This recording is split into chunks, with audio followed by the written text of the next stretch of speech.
अरे अरे इतक्या चौकशाची छळला. हा एका साध्या बाईशी लागण्याची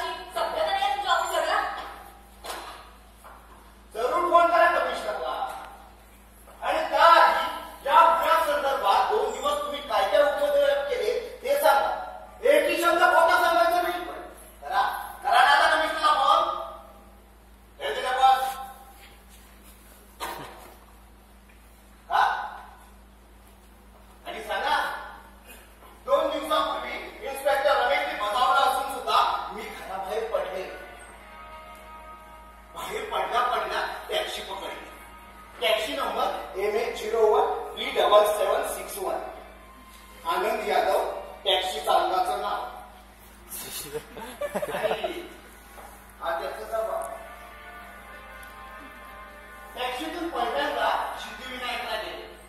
तिथून सेना भवनवरून शिवाजी मंदिरपाशी थांबले. रस्त्यावर उगीच टाइमपास केला.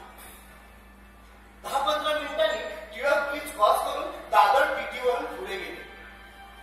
आपल्याला कोणी पाहत नाही ना हे पाहून दोषीच मॅटर्निटी होम मध्ये दाखल झाले. नाव होतं अनिता शहा. ही रजिस्टर मधली तुमची नोंदणीची सही आणि हा डॉक्टर दोषींचा बाप. दुसऱ्या दिवशी मी रितसर ऍडव्हान्स बोलून घेतलं आणि माझ्या विरोधाचा महत्वाचा ठराव व्यक्त केला. मी सांगा नाही कमिशनरला. आणि त्यानंतर हे फोटो बघा. नीटपणे मिसेस माधुरी सत्तेची. ज्या दिवशी ही केस माझ्या हातात आली त्या दिवशी तुमच्यापासून 24 तास पाळत ठेवली जात आहे. एक पुरावा नष्ट करायच्या नादात माझ्या हातात तुम्ही अनेक पुरावे ठेवले. हे लक्षात ठेवा. करा ना आता कमिशनरला. करा बोल. का नको? कुठे गेला तुमचा बघाचा तो आवेश की मस्ती? I am sorry. You should be. आता सोडा. सोडा. यो गाव म्हणे का फ्रीज मध्ये. कशाला? मी आज दारू पिणं. किती प्यायची ना तरी माझा तोडू सुद्धा. इथे कशाला? नाही म्हणजे मी इथे एकटीच असते आणि तुम्ही. हे बघा माझी काही तुमचा जोजोडपणा 50 वेळा मनातले दाखवू नका. 2 दिवस जेवण नाही, झोप नाही, अशा अवस्थेत तिथे बसून होतो. अन्न फार तालवडून गेले. म्हणून म्हणतो थोडीशी ड्रिंक्स घ्या. आणि हो आजची रात्री इथेच करायची. आता तिथे कशाला राहणार तुम्ही? हो राजेश तो पुन्हा इथे येण्याचा प्रयत्न कर. मला त्याला पकडायला. हे बघा सांगायचंय तो आला म्हणजे लगेच तुम्हाला कॉन्टॅक्ट करेल. मग काय झालं? नाही. सो मला थांबावंच लागेल. उंदरासारखा पळाला मग. मी कडे सोडून नाही.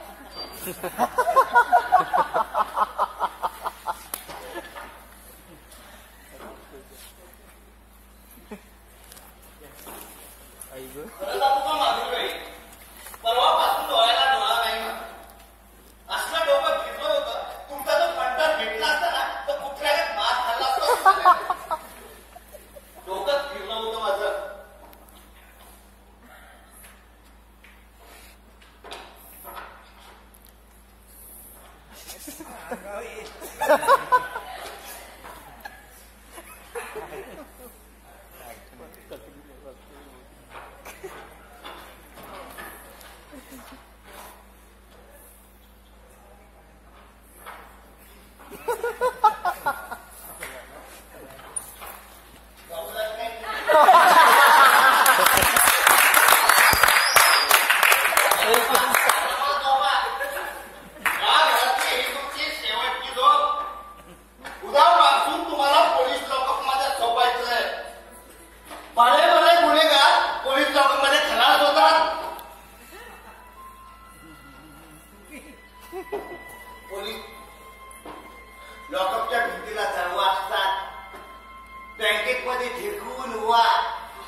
झोपेतच त्रास करेल.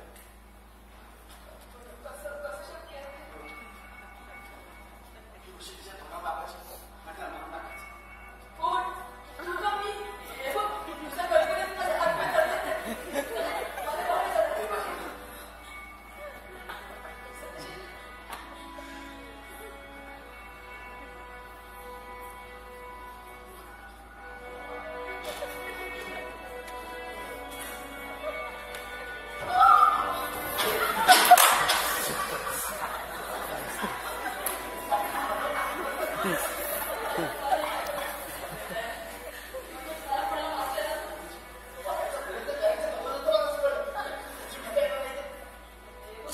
मी म्हटलं मला नाही जमणार. तुझं प्रत्येक काम ऐकायला तुझे नियम नाही.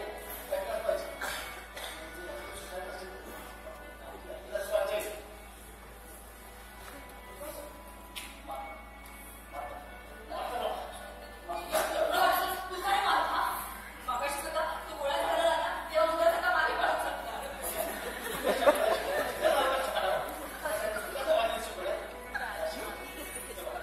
तू गाव बऱ्यामध्ये कमायचं नाही ते सांग.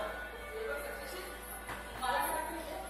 मी फक्त उशी लावत असताना तो उठला आणि मला ढकललं म्हणजे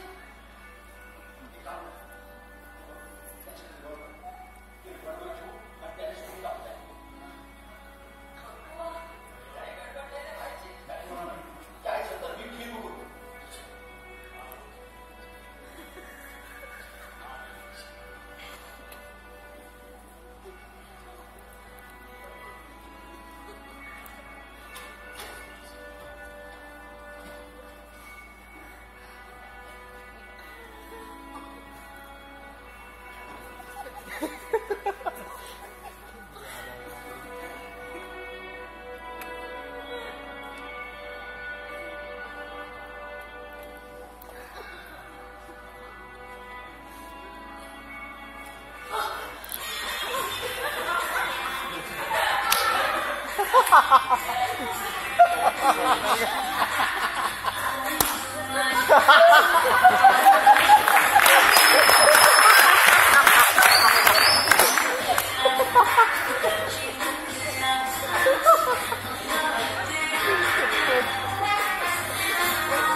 जास्त बोलू नकोस, नाहीतर परत डोळ्यात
1 करोड घेईन.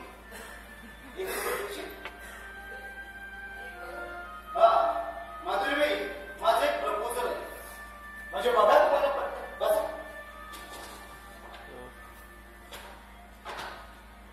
माधुरी, तू या गुन्ह्यात पूर्णतः अडकलेली आहे. संपूर्ण केस तुझ्या विरोधात गेले. न्यायालयात तुला फाशी किंवा जन्मठेप नाही. माधुरी, तुझा नवरा जिवंत आहे हे मला माहित आहे. हा बाहेर करू mister Satyashil, otherwise I will shoot you. मला तुम्हाला बघायचं नाहीये. हा तर पुढे संपूर्ण गुन्हा तुम्ही कसा केला हे मी तुम्हाला परत सांगायला नको. यातून तुला सुटायचं असेल तर मी आणि मीच वाचू शकतो, पण त्यासाठी तुला पुनर्विवाह करावा लागेल. तू एक काम कर, माझ्यावर लग्न करून टाक. हा मी अविवाहितच आहे. पण आता नाही, तुला बांधलं आणि माझ्या भावाला उत्सव म्हणून निवडा. तू जसजशी याच्यात अडचण केलीस तसा माझा विचार पक्का होत गेला की आपण हिला दाखवा इच्छित. तुझ्याकडे विचार करायला फक्त 12 तास. उद्या आलो की ठरवला की तुला अटक करायची की नाही ते तुला माहित आहे. पोलिसांच्या दृष्टीने आमच्या दृष्टीने तो मेला आहे. म्हणून काय म्हणते तू पुनर्विवाह बोल, काय विचार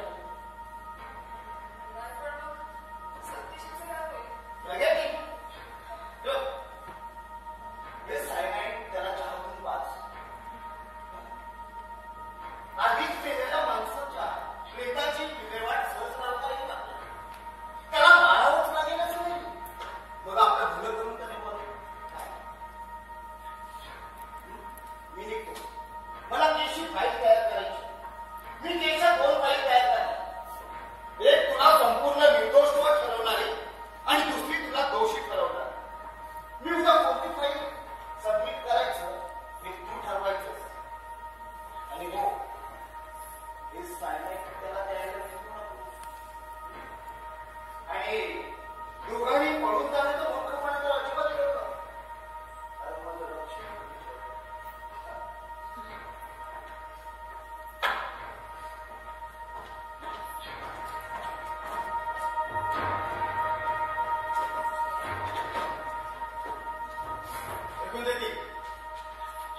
फेकून नदी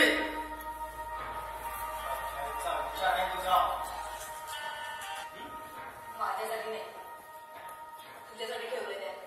म्हणजे त्यांनी सांगितलं म्हणून घ्यायचा विषय काय? ते तुझं तू ठेव. म्हणजे तुझ्या वाटतं मी मला काय वाटतंय माझं मलाच कळत नाही.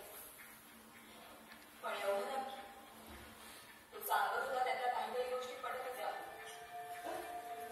काय पडत होतं? मूर्खासारखा काहीतरी पडत होतं.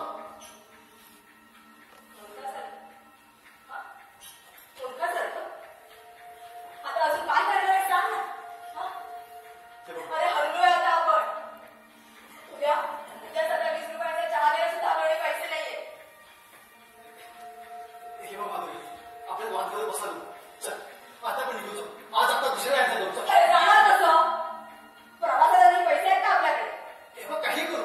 तुझं मंगळसूत्र विकू. आता यापुढे तुझं काहीही ऐकणार नाही. तू काय करायचं विचार आहे तुझा? मी रमेशच्या प्रपोजलवर विचार करते. काय लाज वाटते का बोलायला? लाज कशाला वाटायला हवी? फिरायचा समजून स्वतःच्या नवऱ्याचा दूर दुसऱ्याच्या सांगताना लाज वाटली नाही.